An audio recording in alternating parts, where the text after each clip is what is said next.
Hello Chappets and hello Rodney. You caught me having a cup of tea out of a pink cup. But it says an important message. I don't like disputes.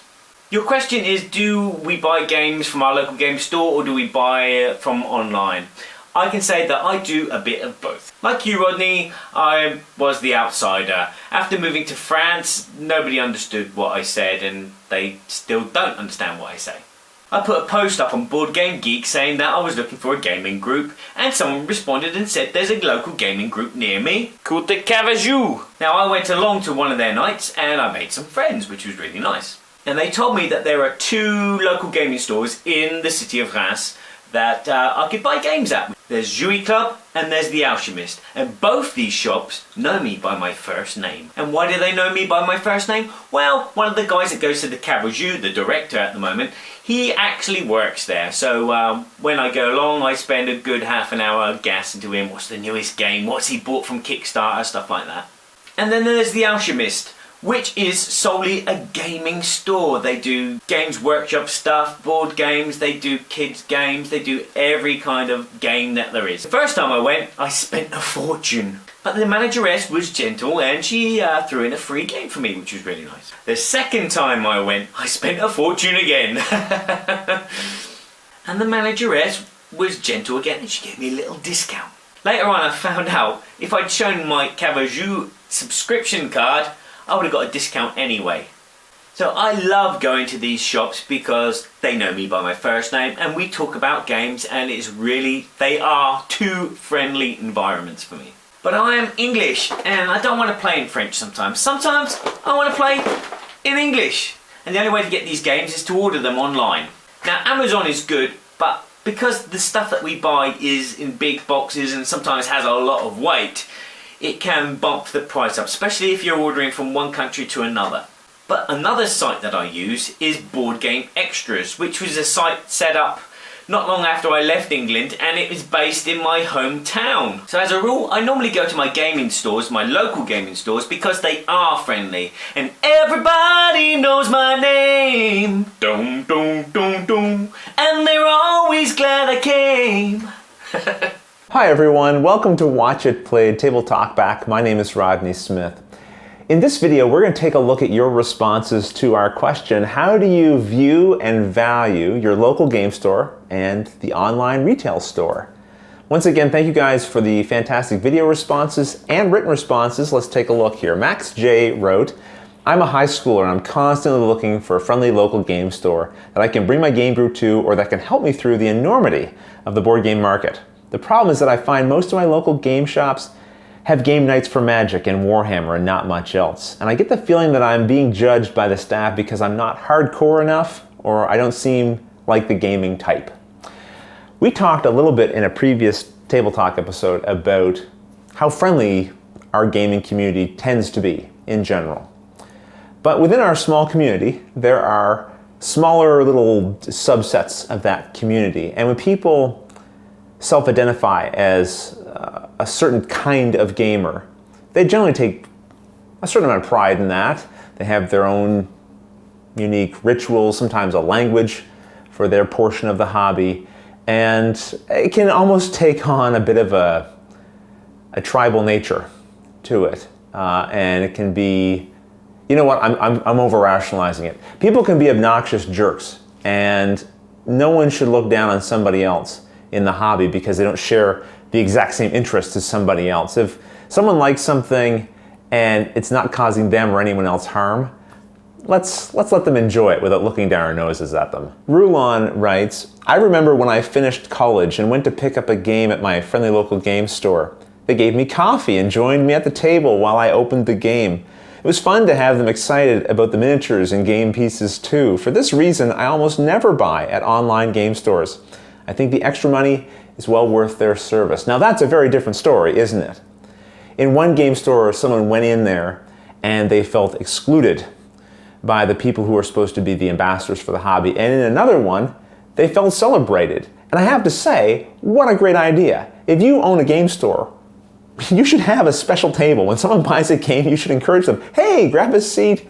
Let's open up the box together. Now, of course, assuming you have the extra staff, maybe it's a quiet day, you can go and join them and open up the box together.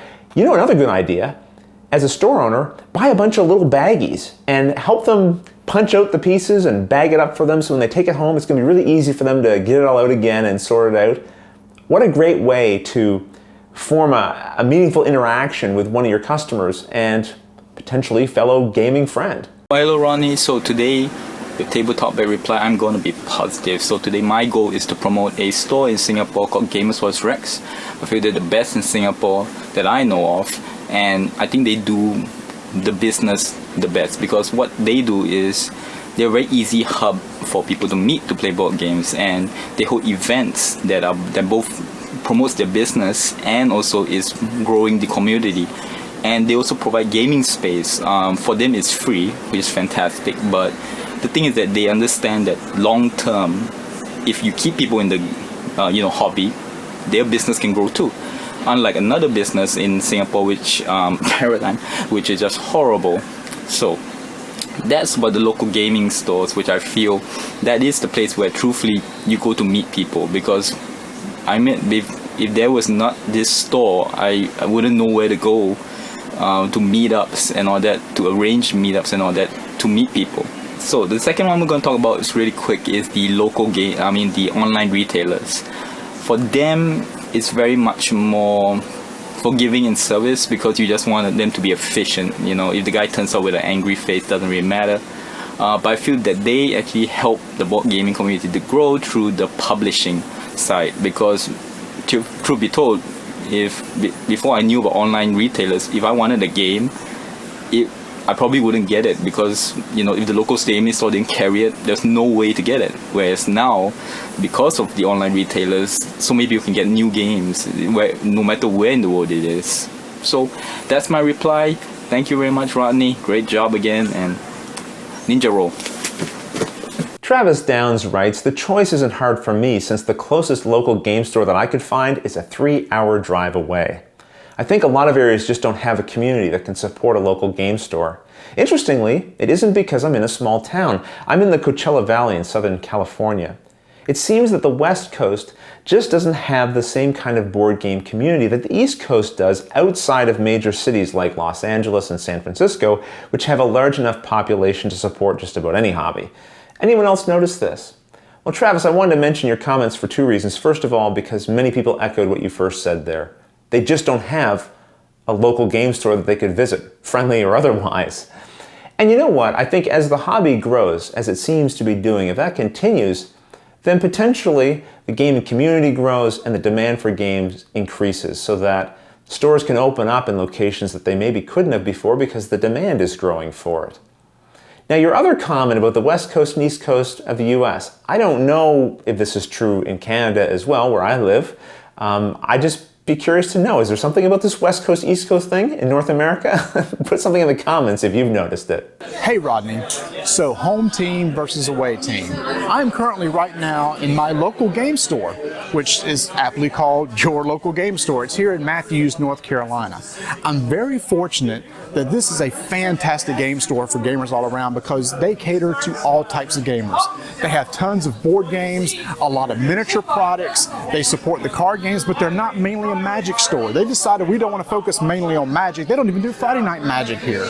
Instead, they want to be able to create groups for RPG players and miniature players, and in fact, probably their biggest business is for the miniature players. A lot of War Machine, a lot of Warhammer 40K come here and play, but then people also come here and buy all their board games. I use this store for a lot of reasons. They help organize events for me, like if I want to run a tournament, they'll get the stuff in for me. I can order special products and they'll get it in. I buy all my small ticket items here, things like paint that I might use for painting and brushes and stuff.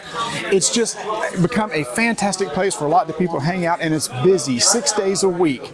And I also have like a regular subscription going on here. Like if I order like the latest Netrunner pack, what they do is they have it set up so they will actually call me when it comes in, hold it back, and they do this for everybody that's interested in playing any sort of game. The great thing about this store is, like you said, not every store earns the game friendly in front of their name. We are lucky here that this store is definitely our friendly local gaming store. Like, ooh, look, check this out. The new Space Hulk game. Put it back. But, and I had to come outside for this one, I still do utilize online game stores lots of times for the big ticket items, because when you can get 25-30% off on a big ticket item, or their special clearance sales, well, I'm also a consumer and I need to watch how I spend my money. So I actually do take advantage of both, but I do try to give as much support I can to this store right here. Bolt Brain writes, I buy all my games over the internet. Shows like yours and the Dice Tower give me more than enough information. My not-so-friendly, not-so-local game store just seems to say anything to get a sale, and if you ask them about the game, they will just generally read the box, if you can get them to talk to you at all.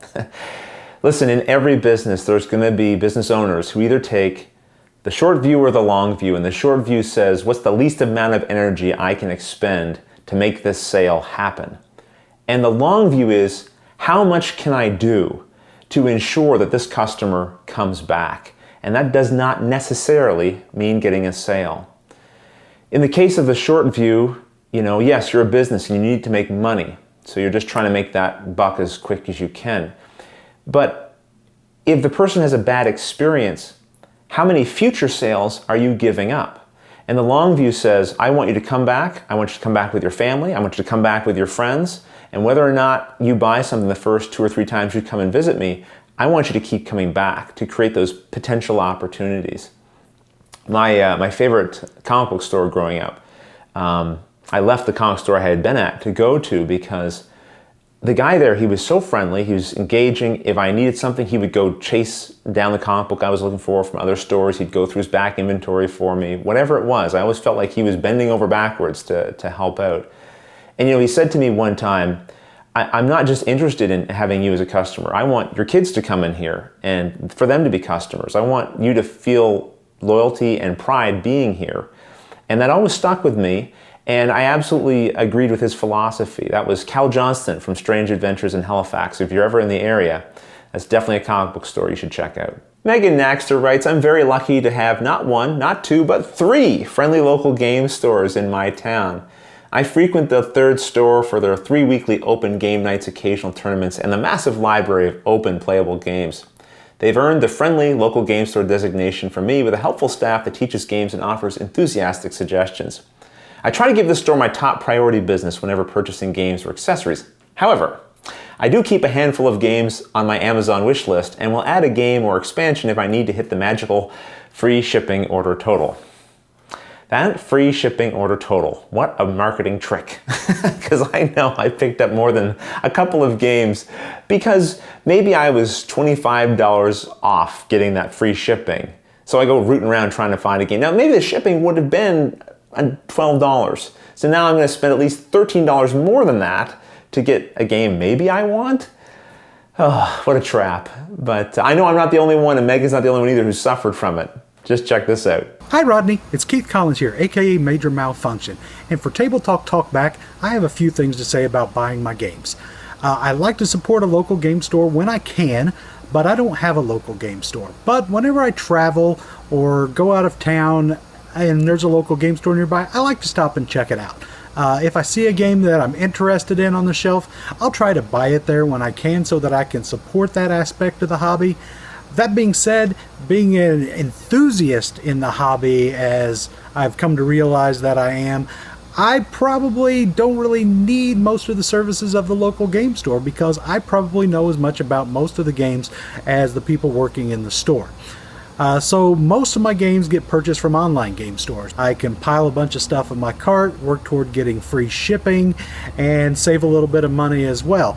Of course, I don't really save that much money because I spend a lot more money trying to get free shipping because that's the way my brain works. The third option that we didn't really discuss in the lead-in episode is I like to pre-order direct from the publishers if they have that type of program. Stronghold Games has a great program, Plaid Hat Games has a great program, and while a lot of people spent 2 hours waiting in line to buy Dead of Winter at Gen Con and lost 2 hours of convention, I had it safely sitting on my shelf on the Friday before because I had pre-ordered the game. So there's another option for you as well. So that's where I buy my games. Daniel Waller writes, I haven't bought a game at a brick and mortar store in quite some time. I think there's a place for them for many of the reasons that were mentioned, but one of the reasons why I think that stores are going out of style a bit is the emergence of series like Watch It Played and Tabletop on YouTube.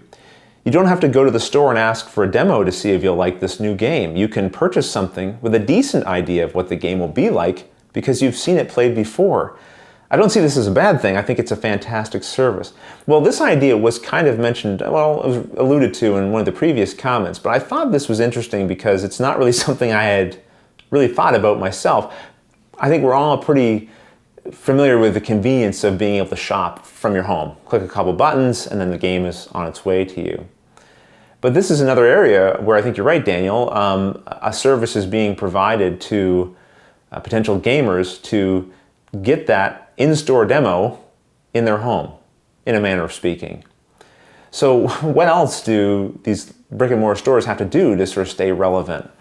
Well, here's a comment that we got from Robert Snively. He says, I'm very lucky to have an amazing local game store in my area of Halifax, Nova Scotia, Canada. Also Rodney's hometown. That's true, that's where I used to live. The Boardroom Games Cafe provides a great variety of games and allows you to play from their stock before you buy them. Friendly, knowledgeable staff makes a big difference and helps lead me towards games that I may never have known about and end up loving and purchasing from them. If anyone wants to check it out, Rodney did a video for this particular store. Yes, I did, and I'll put a link to it in the description of this video if you'd like to check it out. Now, one of the things that Robert didn't necessarily highlight here, which I'll mention is, again, this is a cafe, so they serve food. You can get hot sandwich, hot drinks, cold drinks, licensed drinks, candies, and it's just, aside from the gaming environment, it's just a nice social environment. Now, it's not like a game store can just snap its fingers and suddenly start serving food. This is a more complicated element to the business, but if you can add that in, I think it really does wonders if you can pull it off successfully because you're creating an ease of entry for people who aren't necessarily gamers. Because although not everyone's been to a hardcore game store, most people have been to a cafe. It's not so intimidating. Hey, would you like to come on down to the cafe and grab a bite to eat with me? And then, you know, the person could kind of come into this environment, order a coffee, which they're going to know how to do, and sit there and have a drink and kind of get sort of used to the environment, see what it's all about, and maybe get invited into playing a game or something and checking things out, just out of a natural sense of curiosity. So I think we're going to see, and we are seeing, more people incorporate this cafe into their board game retail stores, and I think it's a great idea. I'd love to see more of it. Votre DJ Pokal writes, I work as a counselor for kids from 9 to 17 years old, and I use games to communicate with them, help them with their academics and social life. I went to my local game store and told them about my job, and they are now partners with our organization. They give us games at the cost price, and their employees will volunteer to play with our kids, about 50 of them, and even help me with the game choices for the group. These are the things that online stores can't offer. A story like this, I love it. It's a game store finding a way to take a meaningful role outside of a business one within the community, which is fantastic. That's a game store that's a great ambassador for our hobby. Brilliant.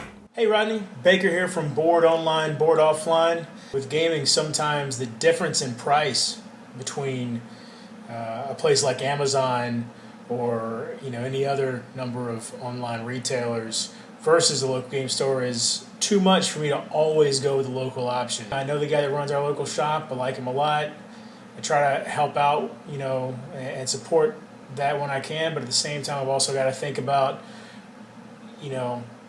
my finances and how much I'm able to justify spending, and if I can get some more items by going the online route, then sometimes I have to do that. So ultimately for me, it comes down to a financial decision. Rect wrote, I would like to point out that game enthusiasts are really their own worst enemies in regards to local stores. Most board games cycle pretty quickly, even within groups. You buy a board game once, and while there might possibly be a few expansions in the future, the number of people who buy that is a smaller subset of the original purchasers. And I've yet to see a tournament scene for Settlers of Catan, Ticket to Ride, or Small World. A store has a limited amount of space and has to eat the cost of anything they buy and do not sell. Hobbyist gamers love to buy huge numbers of diverse games, play them a few times, and then shelve them. Magic the Gathering miniatures players are extremely consistent in what they want, so it's easier for a store to provide it to them. And they're the majority of those who go to the store. I don't know if we're our own worst enemies, but I think you make a lot of excellent points here.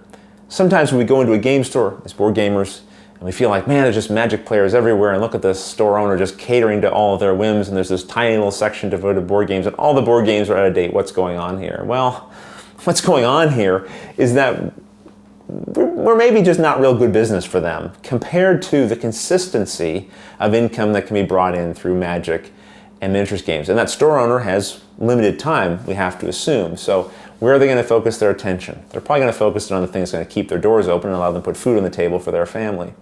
That said, of course, a savvy game store operator can become a little bit more educated themselves about what board games are hot and interesting and what people want. And maybe you can even find volunteers within their game store who'd be happy to kind of help advise them or run little tournaments locally that cater to board games.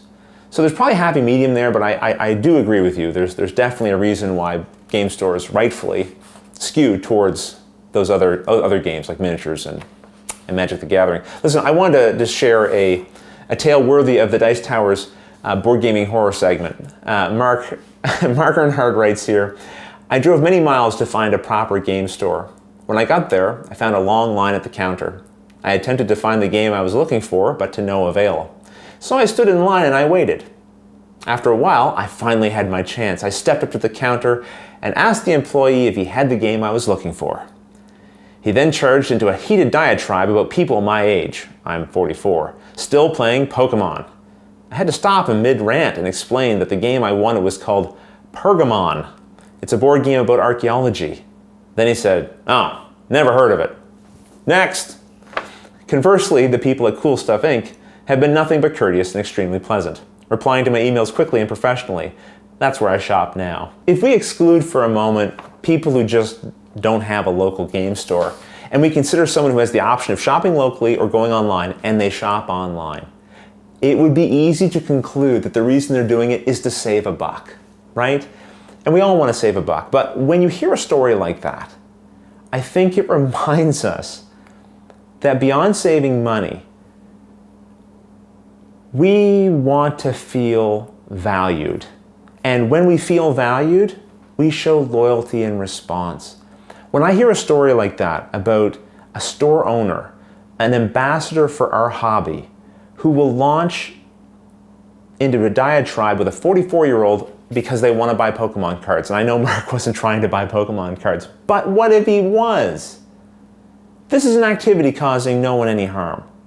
Why do you want to make another person feel bad because they enjoy the hobby differently than you do? You know, obviously it speaks to deeper issues that this person's having, but I don't want people like that on the front lines of our hobby. I really don't. And so I'd be happy to see local game stores like that go away as quickly as possible. Because the stores that really do care and matter, they make a difference. I mentioned the comic book store that I used to frequent. Well, I don't live near them anymore. I live 4.5 hours away, and there are other comic book stores closer to me.